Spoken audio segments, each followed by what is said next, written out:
Vamos em frente, gente. Vamos lá voltar aqui ao tema político. O presidente Jair Bolsonaro se reuniu ontem com lideranças partidárias em busca de apoio para aprovar a reforma da Previdência. Ele até pediu desculpas aí pelo que ele chama de caneladas, né, durante o percurso aí. Vamos lá, Alexandre, a gente vai colocar aqui agora a discussão frente aos conceitos aí. A gente vem falando disso, né, os conceitos da articulação política, o famoso toma lá da cá. A gente ficou meio traumatizado com isso, a ponto de não enxergar nenhuma possibilidade de se fazer política de forma republicana sem que haja esse tal toma lá da cá.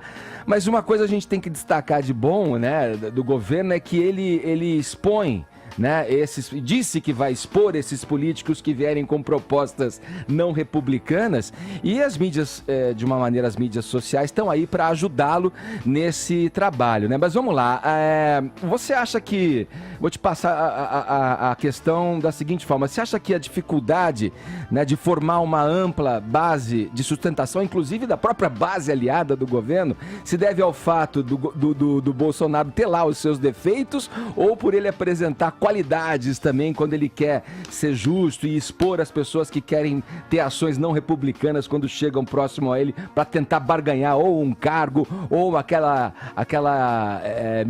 emendazinha para liberar uma grana?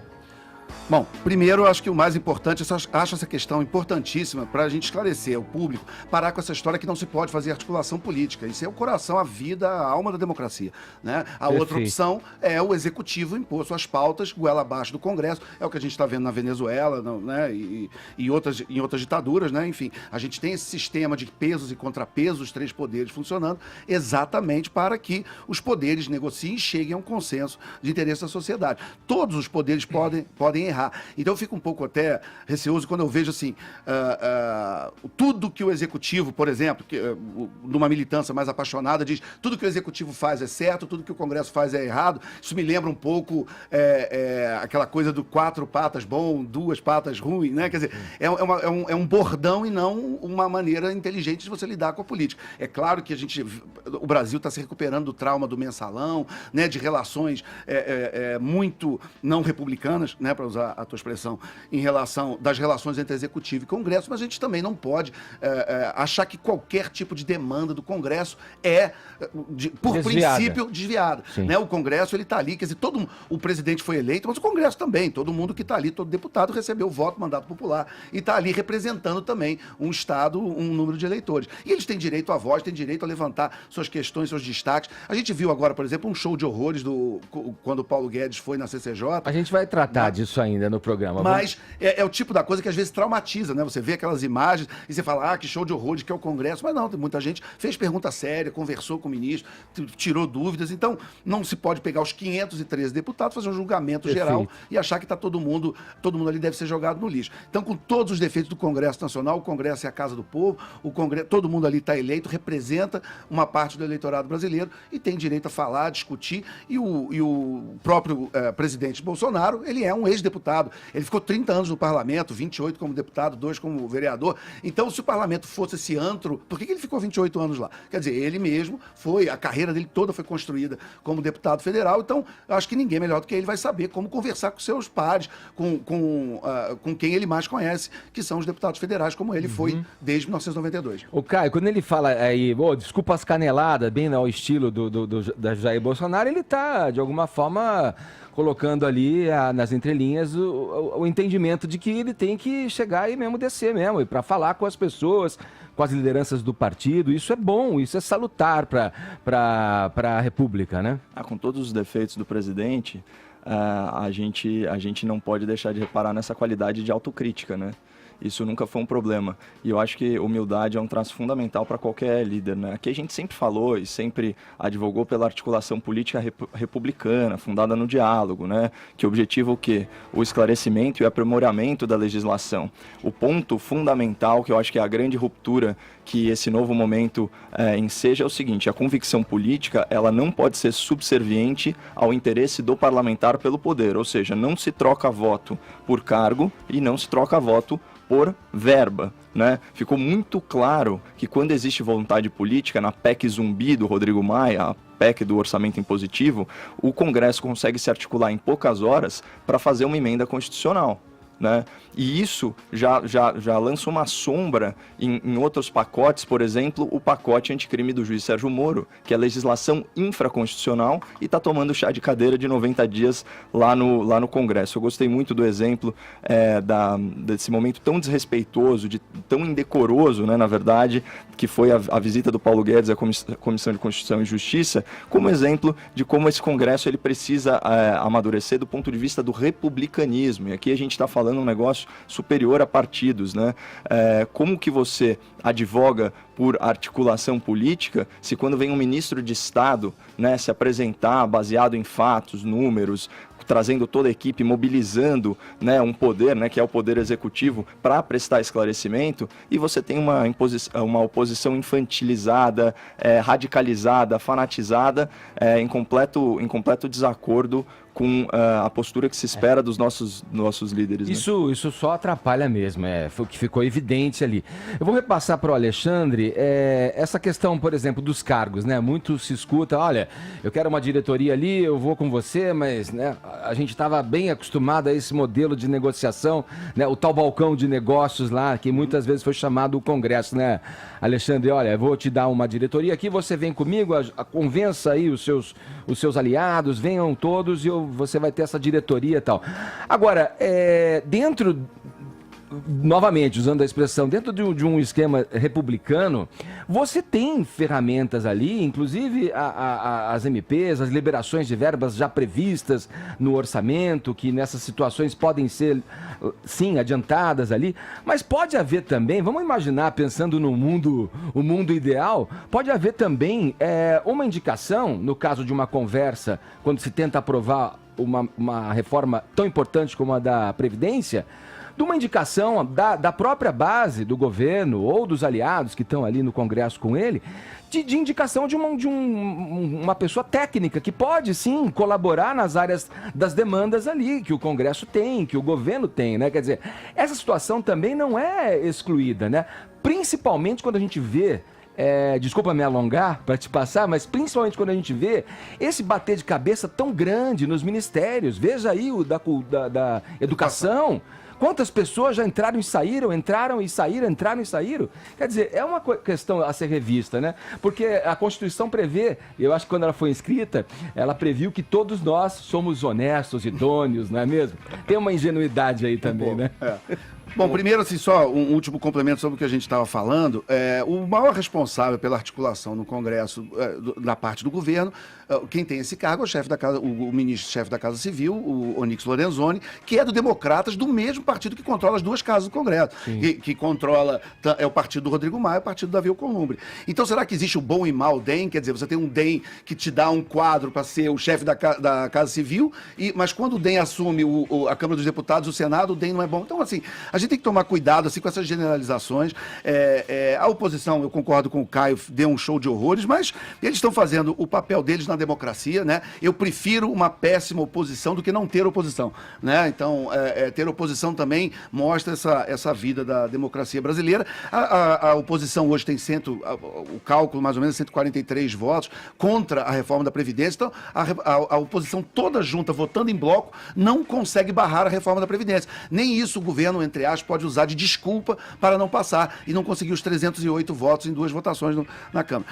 Então, em relação à indicação de cargos, eu concordo com você, a gente tem que lembrar que você pode governar junto, né? Quer dizer, os partidos eles também podem oferecer ao governo uma cogestão da máquina pública que é enorme. A gente tem um país onde 50%, 60% da economia vai em torno do governo, de decisões diretas ou indiretas do governo. O Brasil é um país com muito intervencionismo estatal na economia, tem muito cargo para preencher, muita empresa. A gente pode ver que partidos que apoiaram o presidente, que apoiam, que fazem parte da base, podem também contribuir com cargos, além de técnicos, cargos políticos, por que não? Cargos que querem dividir a responsabilidade de gerir o país. O presidente vem de um partido que foi montado, era um partido muito pequeno, hoje é um partido maior, com uma bancada de mais de 50 deputados, mas ainda assim é um partido que foi montado às pressas, quer dizer, essa base quase ali na época da eleição em torno da figura do presidente. É um partido que hoje a gente vê que é heterogêneo, que você tem pragmáticos, você tem gente que não está mais ou menos alinhada com a linha dele. Então você tem outros quadros da política brasileira que podem fornecer bons técnicos e bons políticos, como a gente vê no próprio ministério atual, onde nem todo mundo que está no ministério veio do PSL, veio do partido do presidente. Pô, muito bonita essa frase aí, né? Prefiro uma oposição ruim do que falta de oposição. Isso é legitimar a democracia, né? Me levou aí, eu estava fazendo uma breve reflexão aí sobre o meu papel, né? Como que eu vou me justificar existencialmente nessa nossa democracia? Talvez eu seja oposição da oposição.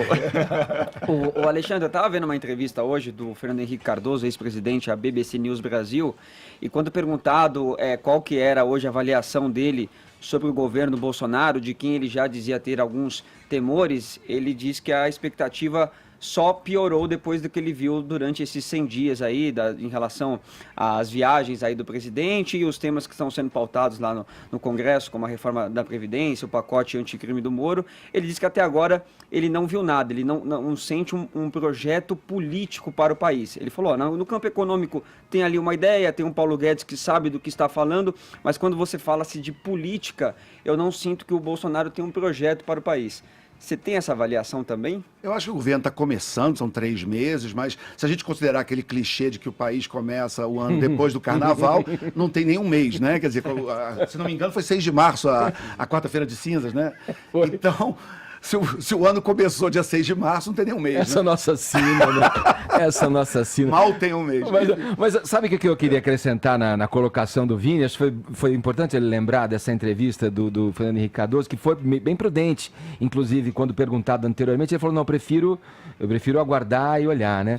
Eu comentei ontem aqui, não sei se foi ontem ou anteontem na programação, poxa, depois de 100 dias é que saiu uma frase do líder do governo, o Onyx Lorenzoni, dizendo que a campanha acabou, gente. Uma frase que é esperada, né, ser dita no primeiro dia do governo, né? Exatamente. Quer dizer, eu acho que até o governo deu motivos para que, frente ao que a gente está vendo que acontece nesse bater de cabeça aí... A impressão, Edgar, é que até aconteceu muitas coisas já para 3 meses de governo. E por conta dessa falta de articulação de um partido que foi pego às pressas ali para que ele pudesse se candidatar por essa sigla, que é o PSL, diferentemente, aí não entrando em juízo de valor, de outros momentos do país, onde, no caso, vamos pegar o antagonismo desse governo agora, a esquerda era muito bem articulada com a sua base ali, não é? Eu imagino que os primeiros...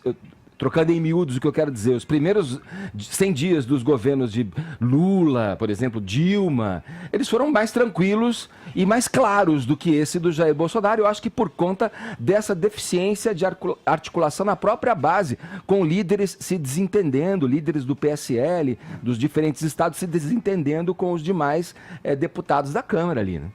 Bom, estamos tocando em vários pontos diversos, todos importantes. Eu vou começar do último, que é em relação ao lulismo.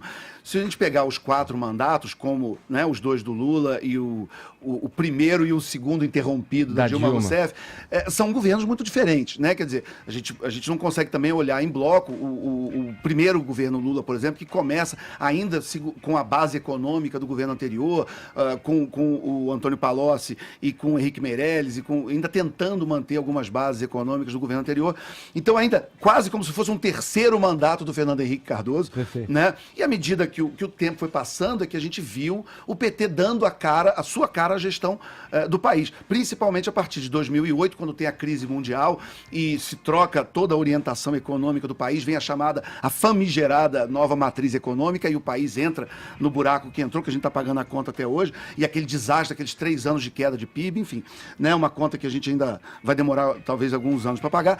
Mas o Fernando Henrique Cardoso, voltando à questão inicial, eu acho que ele tem uma má vontade, a gente sempre soube em relação ao Jair Bolsonaro. Ele é um homem de centro-esquerda, é um homem que vem, né, do marxismo, foi professor universitário dando aula de marxismo. Ele, nos livros dele, ele se diz um marxista, um socialista. É muito engraçado até, ele tem uma matéria na Folha antiga que ele falava, eu digo para todo mundo que eu sou de esquerda e ninguém acredita.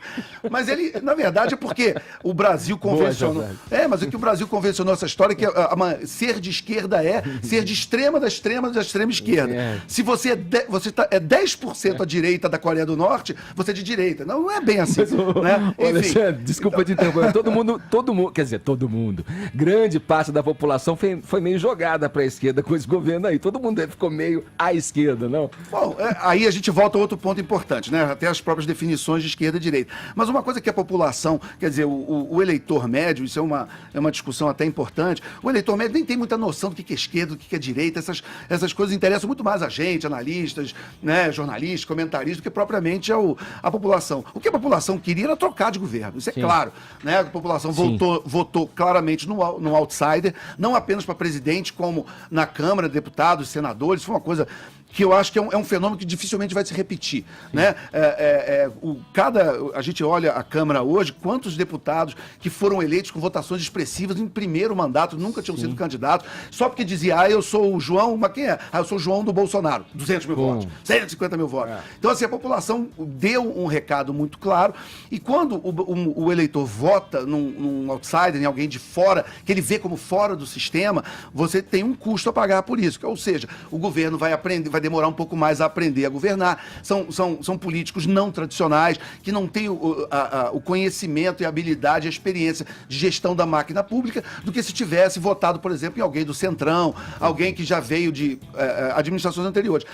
Tanto que a gente olhar a história do Brasil e as experiências anteriores, os dois governos de outsiders ou de gente de fora que foram eleitos presidentes num discurso de moralização, num discurso de varra e vassourinha, que foi o Jânio Quadros e depois o Fernando Collor de Mello, os dois foram eleitos com votações expressivas, mas os dois não terminaram o mandato. Por quê? Porque realmente não conseguiam se relacionar com o Congresso. Eu tenho esperança que o governo atual, que é representado por um ex-deputado, ele consiga entender a necessidade de ter uma harmonia, o que não quer dizer fisiologismo, mas apenas trabalhar democraticamente com boas relações com o Congresso, ele consiga avançar suas pautas, as pautas que o eleitor queria e por isso elegeu o presidente, mas também consiga terminar seu mandato, né? Porque a gente não quer uma relação conflagrada em guerra eterna de executivo e legislativo. Perfeito.